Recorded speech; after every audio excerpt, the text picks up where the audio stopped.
एक अय्याश नौजवान की कहानी, किस्त नंबर 13। ये जिंदगी भी कितनी अजीब होती है, कभी कभी इंसान को साफ और वाज़ेह सबक दे जाती है, मगर इंसान समझ ही नहीं पाता कोई गलत है, अगर तो क्यों गलत है, जो सही है आया कि वो वाकई ही में सही है। हम समझ नहीं पाते, समझने की कोशिश ही नहीं करते, सब समझते हैं, जानते हैं, मगर मानते नहीं। आयशा के साथ जो हालत और वाकयात पेश आए थे, उनके पेश नजर वो मजलूम थी। न जाने कितनी ही ऐसी लड़कियां थी जो उस तरह घरों से निकलकर कोठों की जीनत बनी। यास्मीन बाई वो भी यूं ही इस धंधे में चली आई हो गए और फिर यही की होकर रह गई। औरत ने जब भी घर की दहलीज पार की, चाहिए अपनी मर्जी से फिर किसी धोखा में आकर हुई, वो जल ही औरत अगर महफूज है तो सिर्फ घर की चार दीवारी में। जैसे ही वो घर की दहलीज पार करती है, जलालत इसका नसीब ठहरती है और सवाई पिछताई के कुछ हासिल। मैं उन्हीं सोचों में गुम था कि असद की आवाज सुन के चूके गया, हमारे बगैर ही माहौल सजा रखा है। क्या खबर थी खिजा हो गए मुकद्दर अपना, हमने तो माहौल बनाया था बहारों के लिए। असद ने बैठते ही अपने लिए पैक बनाया तो मेरी हंसी छूट गई। असद ने कहा, यार तुम हंसे क्यों मुझे देखकर? इस गिलास में मौजूद इस शरबत को देखकर। मैंने कहा, बस यार यूं ही एक बात याद आ गई। असद ने पूछा, कौन सी बात? जबकि मुझे हंसी इसकी हरकत ये आई थी कल की मिली नहीं, और अब जो नजर आई तो वो रोका नहीं। मैंने कहा, यार असद नदी के किनारे जहाँ हम कभी कभी जाते हैं, वहाँ मेरे साथ बड़ा ही अजीब वाकया हुआ। असद हैरत से मुझे देखने लगा। मैंने कहा, पहले तुम इसे खत्म करो, फिर एक साथ पैक बनेगी और एक साथ ही जहर मार होगी, फिर मुझे बताने में और तुम्हें सुनने में मजा आएगा। असद ने एक ही घूंट में सारा जहर हल्क से नीचे उतारते हुए कहा, यार इस लड़की का क्या करना है? मैं दरअसल इसी सिलसिले में तुमसे बात करने आया हूँ। मैंने जल्दी से कहा, वो बात बाद में, पहले तुम वो सुनो जो मैं बताना चाहता हूँ। असद ने कहा, अच्छा ठीक है यार।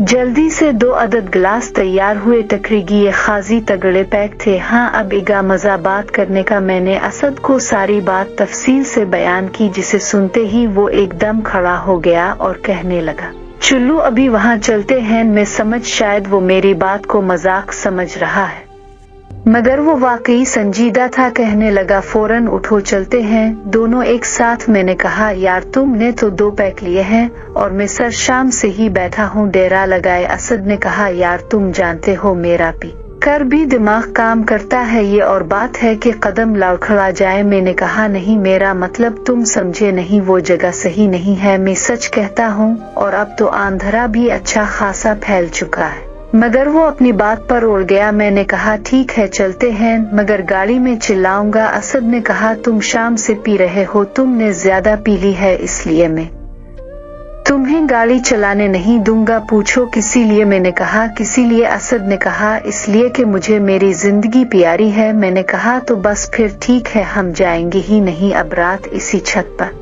बैठेगी, 2 पैक मजीद अंदर फेंकेगी, जिसकी वजह से दिमाग की बत्तियां भी जलने भजने लगी। असद की सुई वहीं पर अटकी हुई थी। हम जाएं, जिद्दी भूत पूरी तरह इस पे हावी हो चुका था।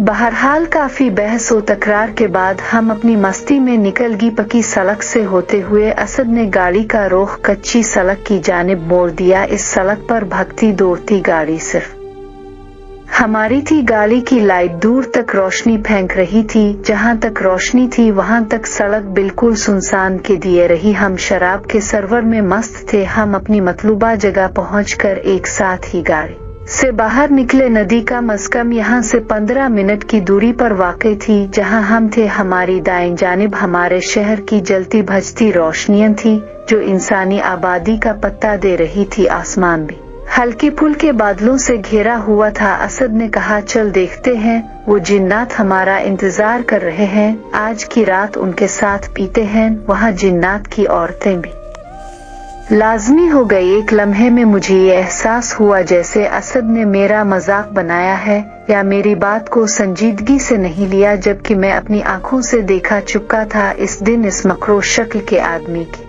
घर भी जो कुछ मैंने देखा था। असद आज भी इस बात से बेखबर था, जबकि ये खुद इस आदमी के साथ सफेद रंग के दायरे में मौजूद था और आज भी ये मजाक समझकर यहाँ तक चला आया। बहरहाल मैंने असद से कहा, यार चल छोड़ वापस चलते हैं या यहीं पर थोड़ा वक्त गुजार कर फिर घरों की जानिब चले जाएंगे। मेरी बात सुनते ही वो आग भी गोला हो गया। फिर जरूरत क्या थी मुझे सब सुनाने की, और तुम जानते हो अब मैं यहाँ से वापस जाने वाला हरगिज नहीं जब तक इस बड़े पत्थर को मैं अपना हाथ ना लगा लूं। मुझे बहुत गुस्सा आया। मैंने कहा, मैंने कब तुम्हें कहा कि मजाक समझो मेरी बात? ये तो अब मुझे एहसास हुआ है कि तुम मजाक समझकर यहाँ चले।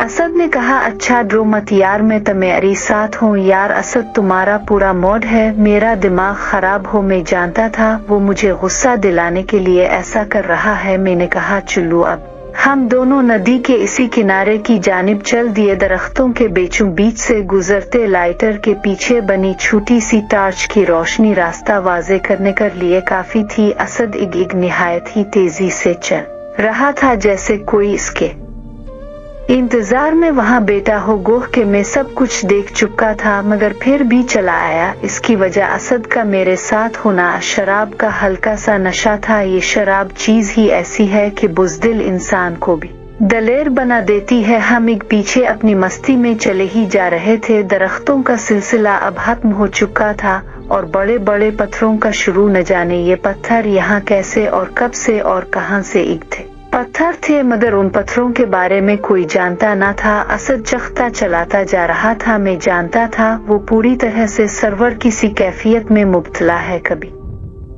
गाने गाते कभी रोक कर मुझे कहता लगता है तुम्हें उठा के वहां तक ले जाना पड़ेगा। मैंने कहा, यार अच्छे भले घर में बैठे थे तुम्हारी दिमाग की बत्ती गिल हो गई। वो सिगरेट सिलगाते हुए बोला, यार मुझे तुम्हारी समझ नहीं आती। तुम खुद ही तो कहा करते हो कि जिंदगी के हर रंग का मजा लेना चाहिए, तो आज इस रंग का भी मजा लेते हैं। देखो ये हुआ जो हम महसूस कर रहे हैं इस वक्त, किया पत्ता ये हुआ। फिर दो बार अपनी जिंदगी में न हम नदी के पास पहुंच चुके थे। किनारा चंद कदम के फासले पर ही रह गया था जब मैंने महसूस किया कि हमारे अलावा भी कोई है यहाँ। मैं अपनी जगह रोककर इर्द गिर्द गौर से देखने लगा। इतनी देर में असद इस बड़े पत्थर पर चढ़कर बैठ गया। हर तरफ खामोशी थी, ना कोई आहट ना चलते पानी की आवाज। मैंने दाएं बाएं तरफ अच्छी तरह जायजा लिया। मुतमईन होने के बाद मैं असद की जानिब मुतवज्जे हुआ जो पत्थर पे खामोशी से बैठ था। मैं जैसे ही असद के करीब पहुंचा, असद ने कहा, बताओ अब वो आदमी कहाँ से जाहिर हुआ और कहाँ जाकर गायब हो गया? मैंने कहा, जहाँ तुम बैठे हो बिल्कुल इसी जगह में बैठा हुआ था। बस फर्क इतना सा है तुम्हारा चेहरा मेरी जानिब मतलब सड़क की जानिब है, जबकि मेरा रुख नदी की जानिब था। मैं नहीं जानता वो इंसान कहाँ जाहिर हुआ क्योंकि वो पीछे की जानिब से भागता हुआ आया। मैंने सिर्फ आहट महसूस की और मुझे पीछे मुड़कर देखने की नौबत ही नहीं आई। वो मेरी दाएं जानिब से गुजरता ही चला गया। वो चंद लम्हों में सारी नदी क्रॉस करके अचानक मेरी नजरों से ओझल हो गया, बिल्कुल किनारे पर जाकर। जब तक वो पानी की सतह पर भागता रहा मुझे साफ और वाज़े नजर आता रहा। जैसे ही वो किनारे के करीब पेचा गायब हो गया। ये चंद लम्हों का खेल था और मैं अपनी जगह पर जिम के रह गया। जब अक्ल ने काम करना शुरू किया तो मैं भाग खड़ा हुआ। असद ने कहा, तुम खाली बैठे थे, कुछ था पास मतलब शराब? मैंने कहा, यार घर से निकलते वक्त थोड़ी बहुत पी ली थी साथ, इसलिए नहीं लाया कि एक तो मैं अकेला था और फिर वापसी पर गाड़ी भी मुझी को चलानी थी। अगर साथ लाता तो नशा उतरने तक यही बेटा रहता। तुम्हें क्या लगता है? मेरी बात अधूरी ही रह गई। बिल्कुल वही एहसास मुझे फिर हुआ कि कोई है, हम दोनों के अलावा भी कोई है। असद ने कहा, तुम क्या कहने वाला थे? मुझे क्या लगता है? मैं खामोश ही रहा। असद ने फिर कहा, यार बताओ भी, तुम कुछ बता रहे थे। मैंने कहा, असद तुम्हें लगता है कि मैं शायद इस वक्त नशे में था। मेरा यकीन करो ये कोई आज की बात नहीं कि हमने पी हो। तुम जानते हो मेरे दिमाग की बत्ती एक आध बोतल से गिल नहीं होती। हर बात पर हर चीज पर मेरा ध्यान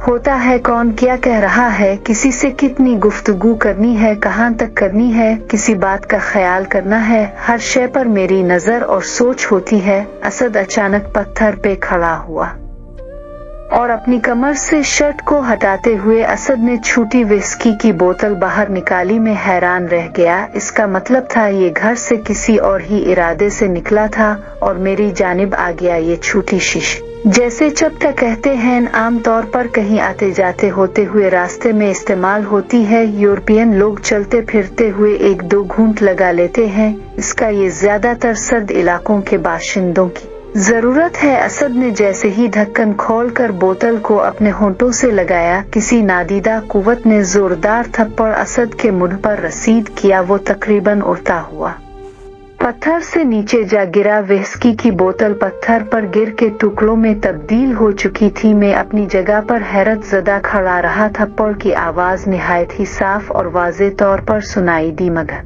मारने वाला नजरों से ओझल था। असद जहां गिरा वहीं पड़ा रहा। चंद लम्हे तो मैं यूं ही अपनी जगह खड़ा रहा, फिर भागते हुए असद के करीब पहुंचा। मैंने इसे उठाने की कोशिश की, मगर वो बेसुध बाविश पड़ा रहा। मैंने हैरत के आलम में अपने दाएं बाएं तरफ देखा, मगर कोई न था। मैं असद को उठाने की कोशिश करने लगा, मगर वो यूं पड़ा रहा जैसे इसने बहुत ज्यादा पी रखी हो। खौफ और डर ने मेरे दिल में दरी डाल लिया। कुरान पाक का ख्याल आया, मगर कुछ भी याद नहीं था। मुझे तो देखकर पढ़ना नहीं आता था, तो ज़बानी कैसे आता। बार बार ज़हन में कुरान पाक आने लगा, मगर पढ़ो कैसे, कभी खोल कर भी देखा न था। इस दिन जब मैं फार्म हाउस गया तो आयशा को पढ़ते देखा, जो कुरान करीम को अपनी गोद में लिए बैठी थी। अब फिर कभी कभी दादी को देखा करता था। मुझे नहीं याद कि कभी मैंने इस किताब को खुद खोल के भी देखा हो। मैं तो इतना इग निकल गया था कि अब उन बातों की मुझे कहाँ फिक्र थी। दीन के बारे में, नमाज के बारे में ये एक खत थी। मैं बेखबर था। सालों पहले ईद की नमाज पढ़ने में अपने ताया के साथ मस्जिद गया था। मेरा माहौल ही ऐसा था, ना कोई बताने वाला और ना कोई समझाने वाला, बस अपनी ही डगर पर चलते ही चला जा रहा था। यही मेरी जिंदगी थी। असद का जिस्म हरकत करने से तो कसर था, मगर सांस तेजी से चल रही थी।